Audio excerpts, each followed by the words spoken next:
Hey mini enthusiasts, how are you doing? Welcome back. I hope you're well and I hope you're having a great day. Today we are back on Project Bruce and I'm getting all the welding work, repair work done at the back end of the car. I actually think in today's episode we finished the welding, so I'm going to get the rear boot floor repaired or finish off the repairs on the boot floor, get the closing panels in, get the subframe strengthening and mounting brackets all in at the back, get the rear valance on, get the rear quarters done. So there's quite a lot in today's episode, but we should be at the point at the end of today where the subframe is ready to go back in the car, and I think I can finally put away the welding equipment and we can start getting this car back together again. So there's not long to go now until Bingley Hall Mini Fair, 13th of March. That is, the plan is to drive the car up there to Bingley Hall and hand it over to the new owner. So there's quite a lot to do, but I'm on it full time at the moment, so should be able to get through it pretty quickly.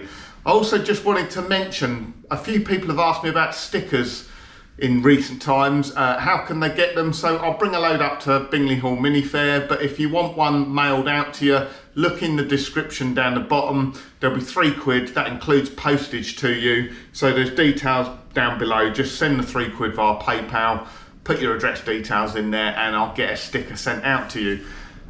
So I don't think there's any need to waffle on. Let's just get into this week's episode. Hope you enjoy it. Cheers. Right, so these are the repair sections I've got. They're Magnum repair sections. I think they're about 14 quid a side or something like that. They're not that expensive. I'm probably not going to be using the whole panel. As you see, it's got a joggled joint at the top here.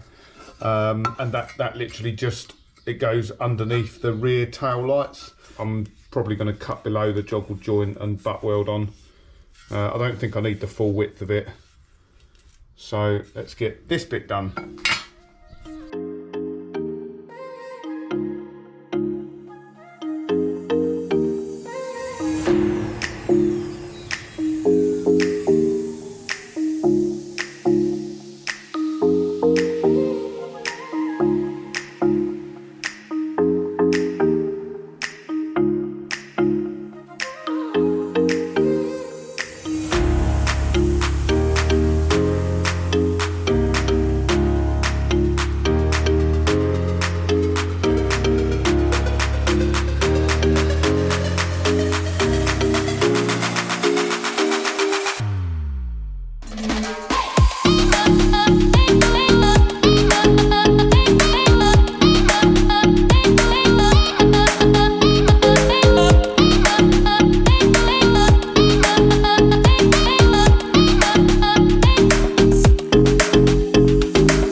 both those repair sections in now. As you can see on welds like this, because they're not really structural, it's bodywork, I grind them right down flush. However, if you are going to do that, you need to make sure that you've got good penetration on the other side of the weld, otherwise it will just fall off. But I have got good penetration, so that's all that boot floor done now. I've also just put weld through primer on and wiping my hands on it. I've spot welded the boot floor to the rear panel. Obviously the valance needs to go on yet, and I often see people ask, you know, how do you do that, because you're going through 3 layers. I've never done a rear valance before, but the way I want to do it is I spot welded it now, so rear panel to the boot floor, and then when I put the valance on, I will spot weld it in the gap in between, yeah, just leave it on a little bit longer, and fingers crossed, that should be good to go. Right, what next? Hi all, I thought I'd come in, give a little bit of an explanation as to what's going on, because I know a few of you viewers are doing pretty much exactly the same job at the moment. So as you can see here, I'm lifting in the new subframe with the front mountings, the trunnions all bolted up, and that is really just to, before I build the subframe up, before I do anything else, just to make sure the measurement is fine at the front, so we've got the correct measurement on that heel board. And although I measured 2 or 3 times, it's worth spending the time just to put the subframe in, just to make 100%. I'm also using the subframe as a reference to line up the rear subframe mounting points. So pretty much as long as it's right on the heel board, it's going to be right on the rear of the subframe as well.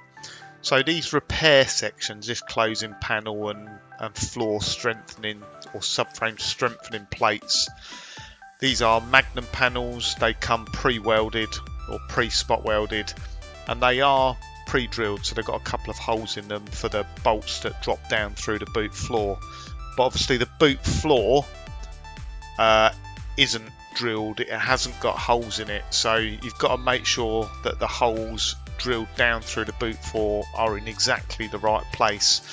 So the way I've decided to do that is refit the subframe, line the subframe up with the repair sections at the back, and then obviously drill from the bottom up through the boot floor. That way I know the holes are in the right place, and I'm not going to have any problems aligning the subframe when it goes back in. And then what I'll do is I will just bolt those repair sections in place, and then I can go round with a marker pen and mark them out, so I know where to drill my holes for plug welding through, going through the boot floor, and then obviously the closing panels and subframe mounting sections. I will just give a little bit of I guess it's an apology. This is obviously quite a lengthy video today. There's quite a few time-lapse bits in it, quite a few bits with music, and yes, I'd like to give a little bit more detail in the videos, but I think you probably know me by now if you've been watching the channel for a while. I don't like posting videos that are weeks and months old. I try and keep it up to date and pretty much edit and upload the videos as quickly as I can. So I would typically be out in the workshop doing work, maybe 10-15 hours a week on average. Obviously my changing circumstances lately means that I'm out in the garage doing 45, maybe 50 hours a week at the moment, and then I'm filming, editing and trying to get the videos up as well. So I actually have a bit of a situation where I've got too much footage and I'm struggling to keep up with it. So there's quite a few bits in this video and will be coming up that are very quick sort of time lapse, and I'll try and add the detail the best I can. But as you know, I've sort of set myself a target of getting the car ready for the 13th of March, which means there's still a huge amount to do. But yeah, I'm pretty much full-time on it at the moment, so yeah, apologies. I know occasionally people will say, you know, can you go into a bit more detail, but sometimes it just comes down to the pace that I work. I could do a load more detail and upload once every 3 months, or go at the pace I do. Right, I'm well pleased with that. Felt like a big milestone to get the subframe back in. Heel board lines up perfectly okay. And now these are just bolted in. I now need to work out how I'm going to weld this. So you've got this reinforcing plate on the bottom here. I think I'll probably drill through from the other side and plug weld from the top. I'm guessing, yeah, it's probably going to be the easiest thing to do. I could spot it, but it's quite thick metal this is, and here we'll be going through 2 panels. So no, I think I'm going to drill through from the other side and plug weld. It'll be nice and strong then.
Right, I'm going to apologise because I've just been bashing on with this.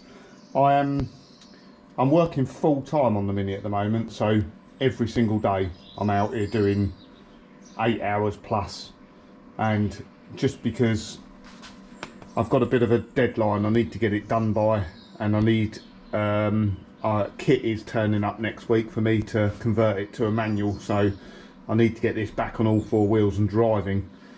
So the time lapse you'd have seen me plug welding through. So I plug welded through, I stitched welded around the seams. I noticed on the original boot floor it's got a return edge, it folds down and you can weld that to the inner wing, but this repair section doesn't.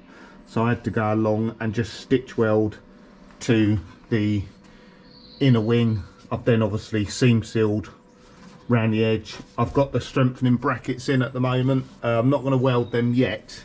I actually need to wait for the sealer and the paint and all that to dry properly before welding again. That tends to be a bit of a problem when you're doing a restoration work like this is a lot of the time you're just waiting for stuff to dry, and it can delay you. You can see I've got the rear valance just held on with mole grips at the moment. Inside here, don't know whether you can see that, we've spot welded through, so you've got a return lip from the closing panel and strengthening panel. So that's all in. This all needs spot welding from the bottom.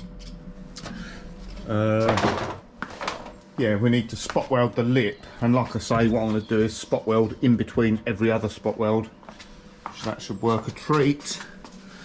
And yeah, this is all welded up again. Return lip on there, stitch welded around the outside or on the inside, and you've got to weld this seam along the bottom here.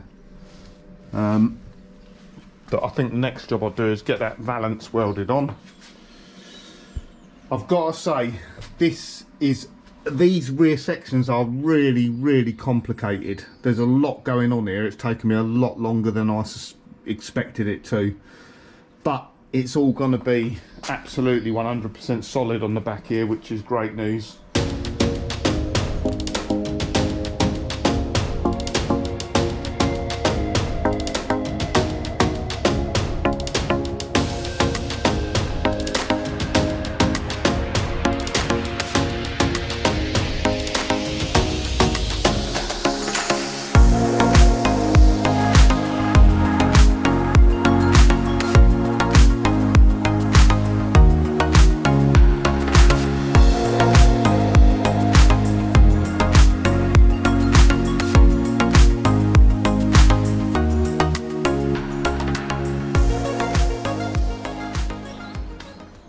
Right, I'm not going to time lapse all of this because it's just boring. It's just me going along putting spot welds on. It actually takes quite a long time when you've got a lot of spot weld to do.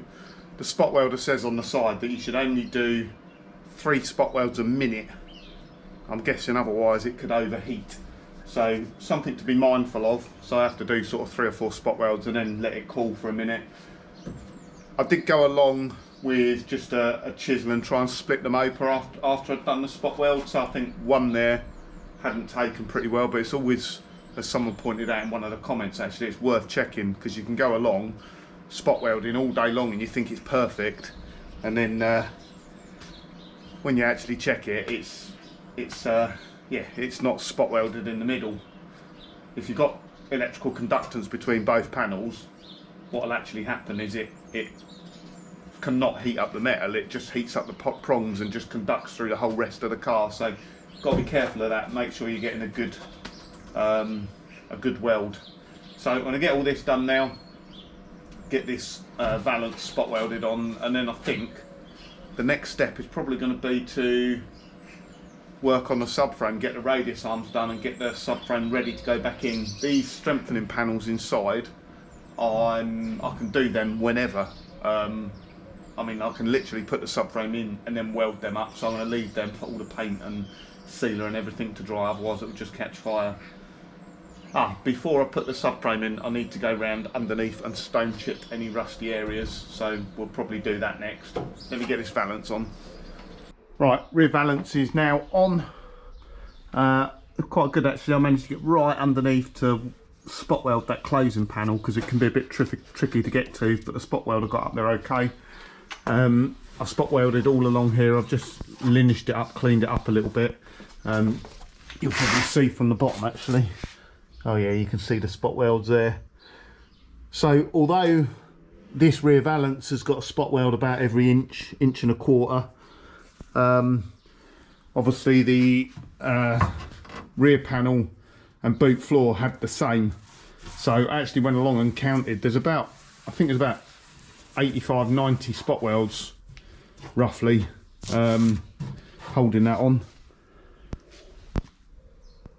And like I said, this section at the back here is really complex and complicated. There's lots of welding going on. Yeah, and I've also been inside now and I've just welded in those strengthening plates now. I haven't ground back the welds yet. I'll probably do these spot welds, but I'll leave these seam welds in just because they're quite strong.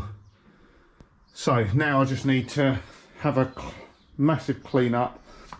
Right, I couldn't work out what to do with the finish underneath the car because previously I would have body coloured this, but it gets through quite a bit of paint and primer to body colour the whole boot floor, and we'll add another 60-70 quid to the budget.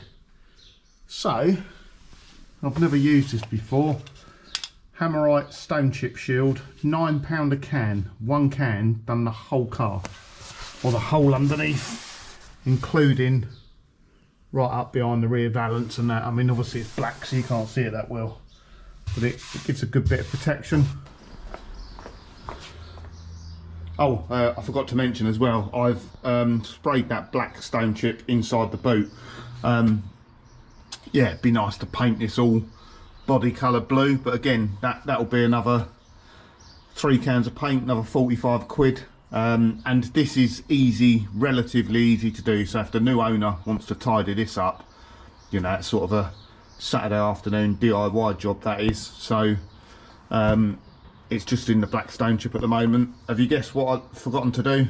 There's 2 things actually. One is drill the hole for the fog light wiring, which needs to go down through there, and the other is a fuel tank bracket. So I've got the old panel up here. I need to get this bracket off, which I'll do in a moment, measure it up, weld that in place.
Right, so that's our fuel tank bracket on now, and what I've also done, a bit hard to see, I've gone along and I've put the wiring harness tags back in because they're not on the panel either.